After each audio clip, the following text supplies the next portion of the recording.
Hello नमस्कार दोस्तों, आप सभी का मोस्ट वेलकम है हमारे इस यूट्यूब चैनल स्टडी एनवायर। दोस्तों ये जो वीडियो है इसके अंदर हम बात करेंगे एच टेट के बारे में। दोस्तों हरियाणा के अंदर जो एच टेट का जो एग्ज़ाम है, जैसे हरियाणा टीचर एलिजिबिलिटी टेस्ट 2022, जिसके फॉर्म स्टार्ट हो चुके हैं। दोस्तों ये जो फॉर्म डेट है वो 17/9 यानी अभी जो है 17 तारीख को स्टार्ट हुए थे और लास्ट जो तारीख है वो 27 तारीख है। दोस्तों इसके 2-3 बाद जो है वो करेक्शन भी कर सकते हो। इसके फॉर्म की जो है तारीख है यहाँ पर जो अभी फॉर्म चल रहे हैं। और जिनको नहीं पता है राजस्थान में कि एच टेट होता क्या है तो वो सुन लीजिएगा। अदर स्टेट वाले भी वहाँ पर अप्लाई कर सकते हैं, बट ये है कि वहाँ पर जो अदर स्टेट वाले फॉर्म अप्लाई करेंगे तो हमारी जो कट ऑफ है वो जनरल के साथ गिनी जाएगी। क्या कि जो हरियाणा के अंदर जनरल है उनके साथ मेरी लिस्ट में गिनी जाएगी। एच टेट देखिएगा, एच टेट के लिए हमारे पास क्या होना चाहिए, MA होनी चाहिए आर्ट से। ठीक है, ड्राइंग से आप MA BA कर रखी है तो आप वहाँ पर एच टेट का फॉर्म दे सकते हो। एच टेट क्लियर करने के बाद में दोस्तों हरियाणा में के अंदर जो TGT PGT टीचर की जो वैकेंसी आती है ड्राइंग टीचर की, तो वहाँ पर आप अप्लाई कर सकोगे। तो ये हरियाणा के अंदर। तो एक चीज़ और बता देता हूँ, एच टेट करने के बाद अगर वहाँ पर टीचर बनने जा रहे हो तो दोस्तों हरियाणा के अंदर BEd आवश्यक मानते हैं। क्या मांगते हैं? BEd होना ज़रूरी है। पहले एच टेट के लिए तो कुछ आवश्यकता नहीं है, एच टेट आप दे सकते हो आराम से। MA कर रहे हो तो आप एच टेट जाके दे दो।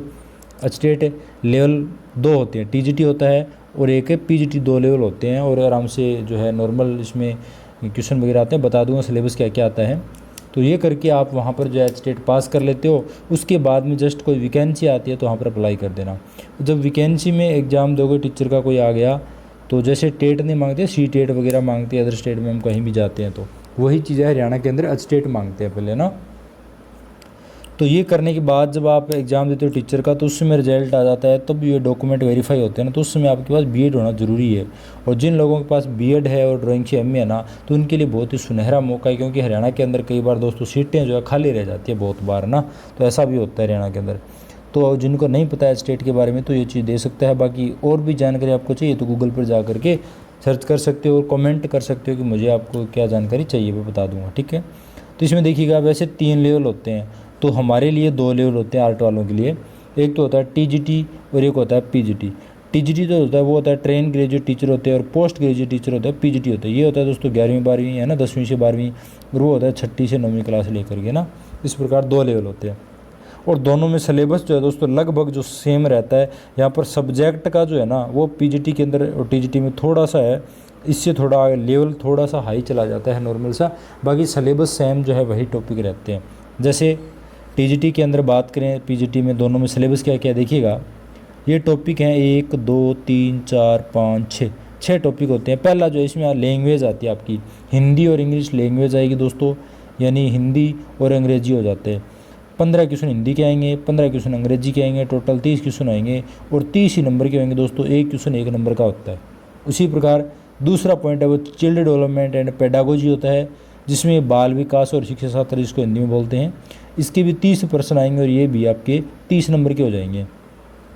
उसके बाद में क्वांटिटी एप्टीट्यूड आता है, यानी संख्यात्मक योग्यता जो मैथ बोलते हो आप, वो आ जाता है 10 क्वेश्चन।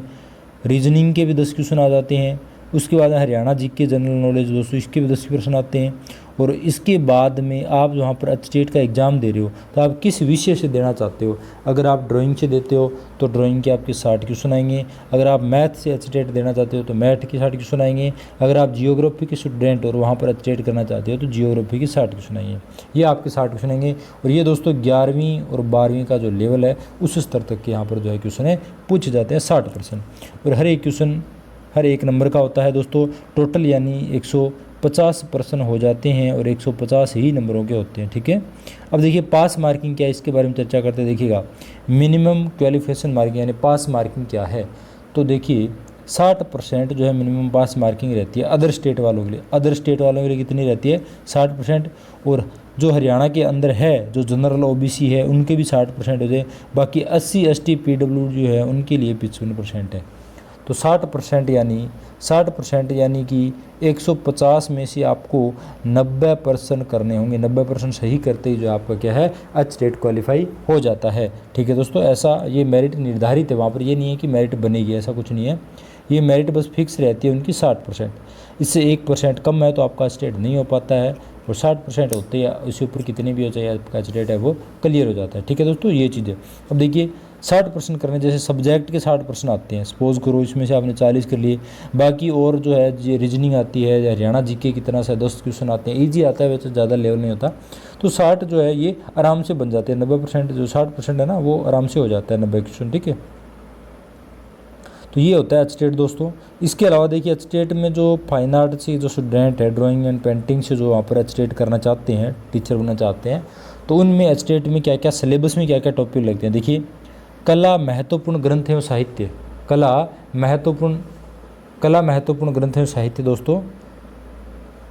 तो इसमें देखिएगा ग्रंथ और साहित्य, जैसे कला के कुछ ग्रंथ होते हैं ना, जैसे कामसूत्र हो गया, नाट्य शास्त्र हो गया, है ना, कौन कौन से ग्रंथ किसके द्वारा लिखे गए हैं, इस प्रकार की चीज़ें जो है वो इसके अंदर आ जाती हैं।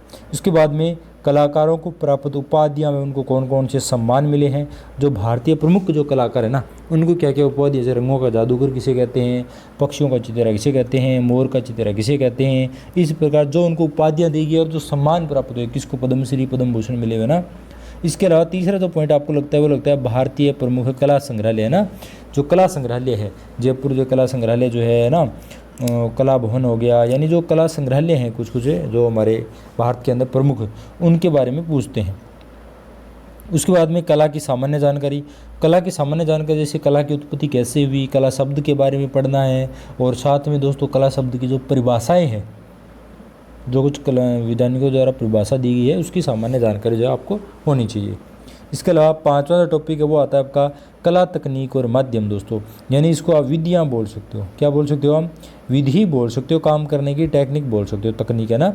जैसे जल रंग हो गया, जल रंग में कैसे कैसे काम करते हैं, है ना। ऑयल रंग हो गया, तेल रंगों में कैसे काम करते हैं, भित्ति चित्रण हो जाता है, म्यूरल हो जाता है, कोलाज हो जाता है, पेस्टल तकनीक हो जाती है, एक्रेलिक तकनीक हो जाती है, छापा चित्रण हो जाती है।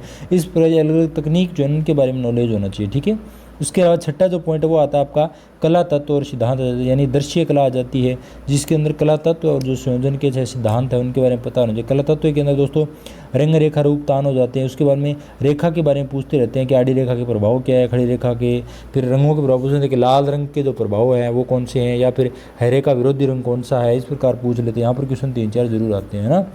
उसके बाद में 7 नंबर पोटे जो उसमें प्रमुख लोक कलाएँ आ जाती है। सांझी लोक कला पूछते हैं, फुलकारी कहाँ की है, हरियाणा की है, मालना कहाँ की है, इस प्रकार की लोक कलाओं के बारे में पूछ लेते हैं।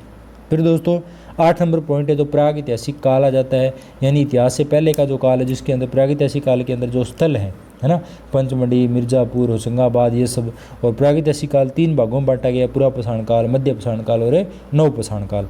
तो ये पढ़ना है। उसके बाद में 9 नंबर टॉपिक है वो आपका सिंधु घाटी सभ्यता आ जाता है, जिसके अंदर सिंधु घाटी सभ्यता के अंदर खोजे गए जो स्थल है ना, जैसे बनवाली है वो हरियाणा के अंदर है, कालीबंगा है वो राजस्थान के अंदर है, पाकिस्तान में हड़प्पा मोहनजोदड़ो है, लोथल जो है गुजरात में है ना। ये सारे के सारे जो है ना, धोलावीरा जो है पंजाब में, ये सब जो इनके बारे में आपको पढ़ना होता है कि कहाँ से क्या क्या मिला, क्या क्या प्रतिमाएँ कौन सी मिली है ना, तो वो सारी। 10 नंबर पॉइंट है जिसके अंदर कुछ गुफाएं आती है। तो दोस्तों एग्जाम में स्टेट में ज़्यादातर है वो अजंता गुफा के क्वेश्चन पूछे जाते हैं। कौन सी गुफा में कौन सा चित्र है, अजंता गुफाएं किस धर्म से संबंधित है, खोज गाँव है, कुल कितनी गुफाएं हैं, है ना, तो इसके बारे में कितनी कितनी प्रतिलिपियाँ बनी, किसी ने बनाई, तो ये सारी गुफाएँ आ जाती है, जैसे बाग, बादामी, जोगी महाराज, सीतनवाला आदि ना। फिर उसके बाद मध्यकालीन आपका टॉपिक आता है, जिसमें आ जाती है दोस्तों पाल शैली हो जाती है, जैन शैली हो जाती है, अभ्रंश शैली हो जाती है, गुजरात शैली हो जाती है, ये सारी जानकारी यहाँ पे पूछते हैं। उसके बाद मुगल कला से लिया जाता है, तो किस मुगल शासक को चित्रकला का स्वर्णकाल, मूर्तिकला का स्वर्णकाल, उस्ताद मंसूर किसके दरबार में था, या फिर जहांगीर के दरबार में पक्षी चित्रकार कौन थे, मिस्किन किसके दरबार में थे, दसवंत को किसके काल में थे, है ना, मीर हासिम किसके काल में थे। इस प्रकार के कलाकारों के नाम देके पूछते हैं, पेंटिंगें पूछते रहते हैं। उसके बाद दक्षिण शैली आ जाते हैं, उसके प्रमुख स्थानों के बारे में पूछते हैं। फिर राजस्थान शैली, इसी प्रकार जैसे मुगल शैली के बारे में क्वेश्चन बनते हैं, उसी राजस्थान शैली आ जाती है। फिर आपका पहाड़ी शैली आ जाती है, जिसके प्रमुख स्थल है गुलेर, कांगड़ा, ये सब है ना, स्थल पूछते हैं। उसके बाद दोस्तों कंपनी शैली, और कंपनी शैली के साथ में आपको राजा रवि वर्मा के बारे में आपको डिटेल से पढ़ना होता है। राजा रवि वर्मा के बारे में, चित्रों के बारे में पूछते हैं कि इन्होंने पुरानी कथाओं से संबंधित चित्रित किए थे ना, तो राजा रवि वर्मा के बारे में पूछते हैं। कंपनी शैली जिसको पटना शैली के नाम से भी जानते हैं दूसरा ना, तो ये भी आपको है। और उसके बाद 17 नंबर टॉपिक है वो आता है दोस्तों बंगाल शैली, है ना, बंगाल स्टाइल से जो थी ना, उसके अंदर बंगाल शैली के अंदर काम करने वाले जो कलाकार हैं, कौन कौन से कलाकार थे, उनके बारे में आपको पढ़ना है। 18 नंबर जो पॉइंट है ना वो आपका आ जाता है दोस्तों भारतीय कला संगठन या कला समूह है या कला ग्रुप बोल सकते हो ना। कला ग्रुप जो होते हैं ना, जैसे कलकत्ता कला ग्रुप हो गया, पे ग्रुप हो गया, मद्रास कला ग्रुप हो गया, चोरमंडल हो गया, कलकत्ता कला ग्रुप हो गया, कला दीर्घा ग्रुप हो गया, है ना, टखमन 28 ग्रुप हो गया। तो ये बहुत सारे कला ग्रुप है जो उनके बारे में एग्जाम में पूछते रहते हैं, कला संगठन या कला ग्रुप के बारे में। उसके अलावा 19 नंबर पॉइंट है जिसमें आ जाएंगे भारत के आधुनिक कलाकार और मूर्तिकार आ जाएंगे। तो ये भी इंपॉर्टेंट रहता है, इसमें कम से कम जो है 8 से 10 क्वेश्चन यहाँ पर पूछते हैं। अवनींद्रनाथ के बारे में, राजा रविवर्मा के बारे में, रविंद्रनाथ के बारे में, नंदलाल बसु, गोविंद्रनाथ ठाकुर, असित कुमार हलदार, के हेबर, क्षेमेंद्र नाथ, जितेंद्र नाथ, मृणाली मुखर्जी, मीरा मुखर्जी, है ना, उषा रानी हुजा, ये जो आधुनिक प्रमुख कलाकार हैं, हुसैन वगैरह हो जाते हैं ना, तो इनके बारे में पूछते हैं, ये आपको ध्यान रखना है। मूर्तिकार में धनराज भगत है, रामकिंकर बेज है, ये सब आते हैं ना, तो ये आपको पढ़ने जो कॉमन फेमस है जो 11वीं 12वीं किताबों में दिए होते हैं वही पूछते हैं। इसके अलावा 20 नंबर टॉपिक है भारत के प्रमुख मंदिर वास्तुकला आ जाते हैं ना, जो भारत के अंदर फेमस मंदिर, जैसे राजस्थान के अंदर दोस्तों जो माउंट आबू वाला मंदिर है ना, वो दिलवाड़ा के जैन मंदिर फेमस है ना। इस प्रकार के जो मंदिर है कहाँ कहाँ किस राज्य के अंदर कौन सा मंदिर फेमस है वास्तुकला के अंदर, तो वो पूछ लेते हैं। 21 नंबर जो पॉइंट है उसमें जाते हैं भारतीय वास्तुकला और मूर्तिकला। ठीक है, तो भारतीय मूर्तिकला, तो ये जो टॉपिक है ना, ये बाकी की जो टॉपिक है इसी के अंदर ये सारी कवर हो जाती है मूर्तिकला। क्यों? क्योंकि जैसे सिंधु घाटी है तो सिंधु घाटी के अंदर प्रतिमाएं मिली है ना, तो मूर्तिकला हो जाती है, वो भी इसके अंदर आ जाएगी। आधुनिक कलाकार मूर्तिकार हो गए, ये भी इसके अंदर आ जाएंगे। तो यही मंदिर हो गए, ये भी वास्तुकला मूर्तिकला आ जाएगी। इस प्रकार सारे के सारे जो टॉपिक इसी के अंदर जो है मूर्तिकला आ जाती है। इसके बाद है पुनर्जागरण काल आ जाएगा, है ना। पुनर्जागरण काल के जो माइकल एंजेलो वगैरह हो गए, लियोनार्डो विंची हो गए, ये जो कलाकार प्रमुख है इनके बारे में पढ़ना है। 3-4 कलाकार है इसके अंदर, वो आपको पढ़ने हैं। इसके अलावा 23 नंबर टॉपिक है जो वो आ जाता है पश्चिम की कला। इसमें भी कई बार क्वेश्चन बोलते हैं, बहुत ज़्यादा नहीं पूछते हैं। ये जो लास्ट टॉपिक है ये बहुत कम क्वेश्चन पूछते हैं इसमें से, तो फिर भी एग्जाम में पूछ ली इसे हमें पढ़ना जो है, ये ज़्यादा बड़े भी नहीं है टॉपिक, ये छोटे से टॉपिक हैं। गोथिक शैली है, रोकोको है, बाइजेंटाइन की शैली है ना, ये मणिकुटिम वगैरह, ये आपको पढ़नी है। 3-4 शैलियाँ हैं इसके अंदर पश्चिम की कला में। तो ये इतने से टॉपिक है, बट इसमें जो जो हरियाणा का स्टेट है उसमें ज़्यादातर क्वेश्चन पूछे जाने वाले हैं। वो है एक तो अजंता की गुफा, मध्यकालीन किला, मुगल, दक्षिण राजस्थानी पहाड़ी, कंपनी, बंगाल। ये जो टॉपिक है ना ये सबसे ज़्यादा इंपॉर्टेंट, यानी मान के चलो 60 में से जो आपकी जो है यहाँ पर 40% जो है इसी टॉपिक में से कवर हो जाते हैं। इसके अलावा जो दृश्य कला जो है ना, एक ये सिंधु घाटी, और इसके अलावा ये दृश्य कला जो है, कला तत्व सिद्धांत, इसमें से आ जाते हैं 5 से 10 क्वेश्चन दोस्तों। बाकी के 1 के 2 क्वेश्चन बाकी टॉपिक में आते हैं। तो ये सबसे ज़्यादा इंपॉर्टेंट होते हैं। तो ये टॉपिक आपको कवर करनी है हरियाणा स्टेट के लिए दोस्तों, फाइन आर्ट के लिए, है ना। पास मार्किंग आपको बता दी कि टोटल 150 प्रश्न आते हैं, और 150 में से 90% आप कर देते हो तो आपकी 60% बन करके आपका एच-टेट क्वालिफाई हो जाता है। और दोस्तों एच-टेट की जो वैलिडिटी है वो 7 साल की रहती है यहाँ पर ना। 7 साल के हरियाणा के अंदर जब भी एग्जाम आए टीचर का तो आप अप्लाई कर सकोगे। बाकी जो है उसमें सब्जेक्ट के 60% आते हैं, 10% हरियाणा जीके, रीजनिंग, मैथ और चाइल्ड डेवलपमेंट के 10% 30% आ जाते हैं। इंग्लिश के 15% आते हैं। ये आपके जो है सारे टोटल कितने होते हैं, 150 प्रश्न होते हैं और 185 नंबरों के आते हैं। तो यही टीजीटी में होता है लेवल, और यही पीजीटी में होता है। यही टॉपिक होते हैं दोस्तों। टीजीटी में थोड़ा नॉर्मल पूछ लेते हैं, पीजीटी में थोड़ा सा डीपली पूछ लेते हैं, बट टॉपिक जो है यही रहते हैं आपके। ठीक है, तो ये है आपका हरियाणा स्टेट का सिलेबस है दोस्तों। तो अभी एग्ज़ाम चल रहे हैं उसके, एग्ज़ाम क्या उसके फॉर्म चल रहे हैं। अभी कोई भरना चाहता है तो भर सकता है, 1 महीने बाद इसका जल्दी एग्ज़ाम हो जाता है। हर साल स्टेट का जो है फॉर्म निकलते रहते हैं दोस्तों। तो आशा करता हूँ ये वीडियो आपको पसंद आया होगा। जिसको भी पसंद आया वीडियो को लाइक करें, कमेंट करें, चैनल को सब्सक्राइब करें नहीं हो तो, और अपने दोस्तों के साथ भी शेयर करें। अगर कोई जानकारी चाहिए तो आप हमारे इस वीडियो के नीचे डिस्क्रिप्शन जो है यहाँ पर दे रखे हैं, कॉन्टैक्ट भी, उससे कॉन्टैक्ट करोगे ग्रुप के माध्यम से। और इसके अलावा आप कमेंट करके हमसे पूछ सकते हैं वीडियो के नीचे कि आपको क्या जानकारी चाहिए। धन्यवाद दोस्तों।